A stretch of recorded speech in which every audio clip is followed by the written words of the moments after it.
Here's the top stories for January 22nd. On January 22nd, a group of former militant lawmakers attempted to file a verified impeachment complaint against President Marcos at the House of Representatives. The 37-page complaint, signed by 36 people, was brought to the office of the Secretary General, but it was not officially received since House Secretary General Chiloy Garafil was absent. The group argued that the complaint should still be considered filed through substitute service because they followed House rules by submitting it to the office. Former Bayan Muna Representative Nery Colmenares and former lawmaker Teddy Casino said the Secretary General's absence should not make the filing invalid. This is the second impeachment attempt against President Marcos this week. On Monday, lawyer Andre De Jesus filed the first impeachment complaint while Garafil was present. Senate President pro tempore Panfilao Ping Lacson said the Senate Blue Ribbon Committee's next hearing may look into unresolved issues involving former DPWH Secretary Manuel Bonoan. These include Bonoan's 2023 purchase of a house and lot in South Forbes, Makati, where contractor Pacifico Curly Discaya II was reportedly involved.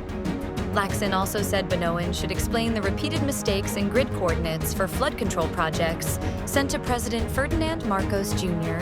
DPWH officials' data show that more than 86% of the projects had incorrect coordinates. Lacson said this likely was not just negligence and appeared to be intentional. He added that the inaccurate data might have been meant to discredit the Sumbong sa Pangulo website and make it harder to prosecute alleged ghost flood control projects. He stressed that Bonoan, who is still in the country, should respond to these issues himself. Malacanang said the Marcos administration has begun a detailed review of possible provisions for an anti-dynasty bill, emphasizing that it remains a priority reform for President Marcos. Executive Presidential Communications Office. Undersecretary Claire Castro said Secretary Ralph Recto is leading the review. She explained that the discussions are focusing on key technical details, including the scope of the ban, which family relationships would be included, and whether the restrictions would apply at the same time or one after another. She added that no final provisions have been approved yet, as the palace aims for a balanced and practical measure.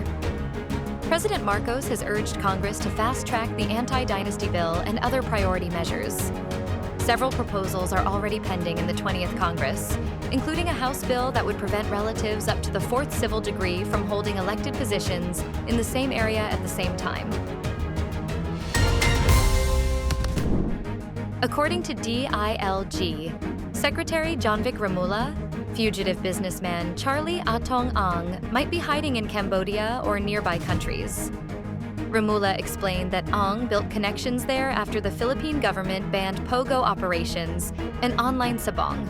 Whistleblower Julie Patidongan, a former close associate, also confirmed Ang had access to Cambodia. The government is taking measures to prevent his escape, including efforts to cancel Ang's passport. Authorities are also working to freeze his assets to limit his ability to evade capture. There is now a 10 million peso bounty on Ang, who went into hiding after a court issued a warrant for his arrest on charges of kidnapping with homicide and kidnapping with serious illegal detention. Israeli forces killed at least 11 Palestinians in Gaza on Wednesday, including two 13-year-old boys, 3 journalists, and a woman, according to hospital officials.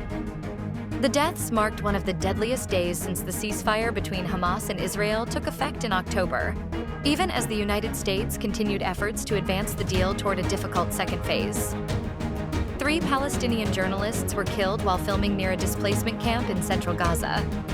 According to Israel's military, troops saw suspects using a drone they believed was a threat. The 2 boys died in separate incidents. One was killed with his father, and another man in a drone strike near the Burej refugee camp, and the other was shot by troops in Bani Suhaila. These incidents increased the death toll in Gaza, showing how fragile the ceasefire is and the ongoing dangers civilians face, even though large-scale fighting has paused. Stay updated with the latest news. Visit our website at www.mb.com.ph or follow us on social media. Thanks for tuning in to the Manila Bulletin Daily Rundown.